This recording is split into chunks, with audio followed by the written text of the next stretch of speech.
What is up, guys? Rick Cacus here, and today we have what appears to be an absolutely massive Forsaken leak. We have information on the raid, strikes, story, and much more. And the craziest part is that this all appears to be legit. Now, that's of course the hardest part to determine with any leak.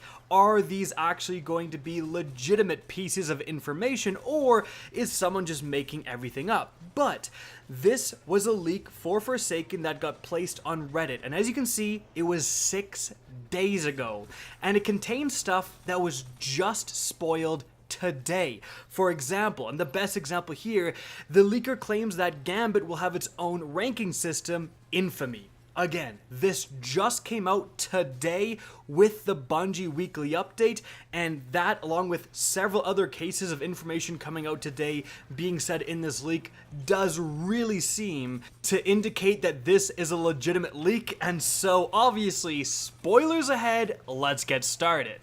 And let's get it started here with the big piece of new information, the raid. So, the new raid is apparently called Last Wish, and it will have a normal and prestige mode, which kind of can be expected. But the new raid boss is called Dul Inkaru, the Eternal Reborn. The leaker is not 100% sure about that, but you know, although it's just a name for now, I'm sure there's going to be some lore coming out that will expand upon that guy. Also, there will be something like a one-time challenge to finish the new raid within 24 hours of its launch. That would be absolutely crazy. So this new Last Wish raid comes out, and if you do beat it within the 24 hours, if you're one of those first groups, you'll get potentially an emblem or something to show that off. That would definitely be really exclusive. I'm sure it would make a lot of people who don't get it really mad, but that would be a very big thing. But there is lots more to go over. Let's talk about the new strikes. So, apparently there are going to be 4 new strikes with Forsaken. One called Warden of Nothing, another called the Hollowed Lair, another called the Corrupted, and the last one called Broodhold. And all 4 will be available in Nightfall versions. But really interestingly, and this is something that's come up in conversation because there's not going to be Nightfall scoring per se, like Nightfalls are going to be changing with Forsaken. Well, the leaker says that the Nightfall versions will have special challenges, such as not receiving any arc damage in the final encounter. So I guess maybe that's going to be how you earn special emblems per se and other special Nightfall rewards like that, is not necessarily cranking up the difficulty, but completing these special challenges that will likely be unique to all the different Nightfalls. So already that's some pretty interesting stuff. That Nightfall thing is really, I hope Bungie expands on that, you know, if it is true later down the line, because that sounds very, very different than anything we've experienced in a Nightfall so far. Next up, we have information about Gambit. And again, if you've watched today's or you read today's This Week at Bungie, this will be very familiar to you because this was just information that came out today. And again, this really bodes for the authenticity of this leak. So Gambit will have a ranking system called Infamy. Yes, it will. Similar to the Crucible, you will unlock gear and ornaments while increasing your rank. Infamy can be reset.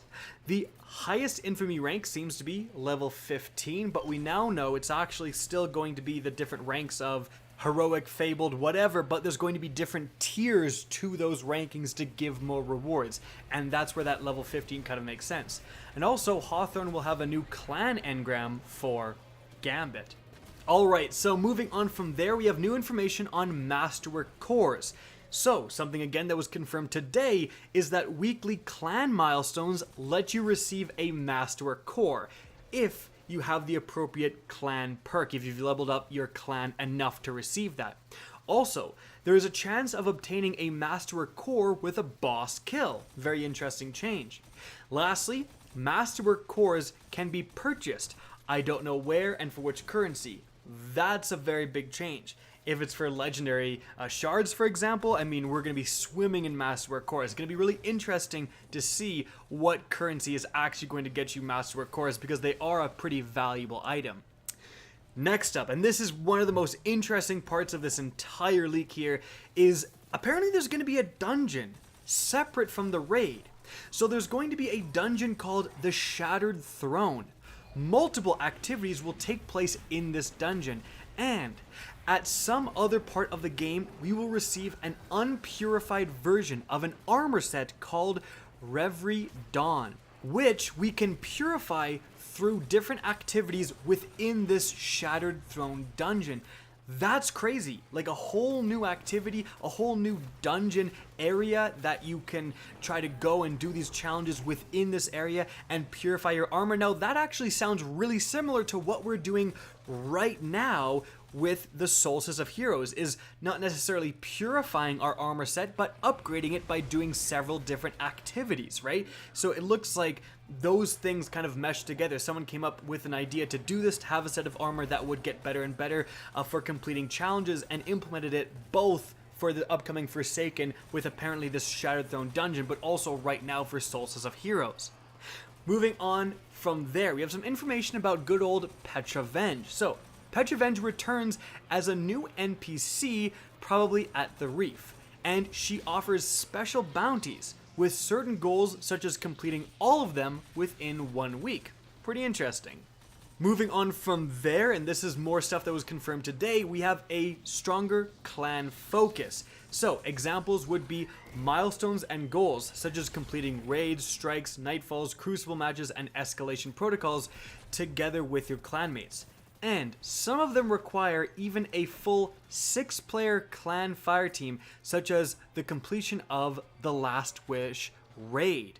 So, apparently if you do this new raid with all clanmates, you're going to get some sort of special reward. That's really interesting. Also, playing with clanmates can grant special buffs in certain activities. Example, increased recovery, resilience, and mobility. That again was confirmed today, where if you have the requisite perk for your clan and you're playing with a clanmate, you get increased resilience.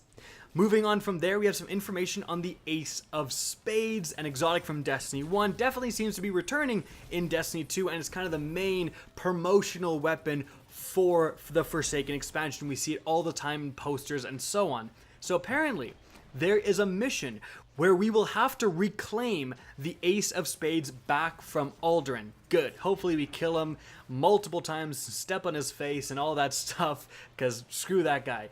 But after that, once reclaimed, it will first be a broken version, and we have to repair it through a longer quest series with several steps in multiple activities. So kind of your classic exotic quest, where it's based on around a world quest or so on, and you have to do a bunch of different things to eventually get your exotic weapon. Another thing similar to that would be the Nascent Dawn quest with Warmind. You had to complete quite a few Nascent Dawn steps to get the Polaris Lance exotic scout rifle. Alright, moving on from there, we have prison escapees. We will have to hunt down escapees from the Prison of Elders in multiple activities. Example, finding escapees in patrol zones of other planets, in lost sectors, at public events, etc. Interesting. Moving on from there, we have information on collections. Collections will also include Destiny 1 achievements, console players only obviously. Examples are completion of campaigns and raids, character transfer to Destiny 2, reaching the lighthouse triumphs, certain grimoire score, collection of specific weapons such as Thorn, Last Word, Galhorn, etc. So actually incorporating Destiny 1 more into Destiny 2. Really interesting to see how they actually do that, how they pull that off. And moving on from there, we have cosmetics. So we have new ghost shapes. There's pyramid, triangle-like shape. There's something looking similar to an override frequency. There's fallen themed ones, and there's a Taken themed sparrow apparently.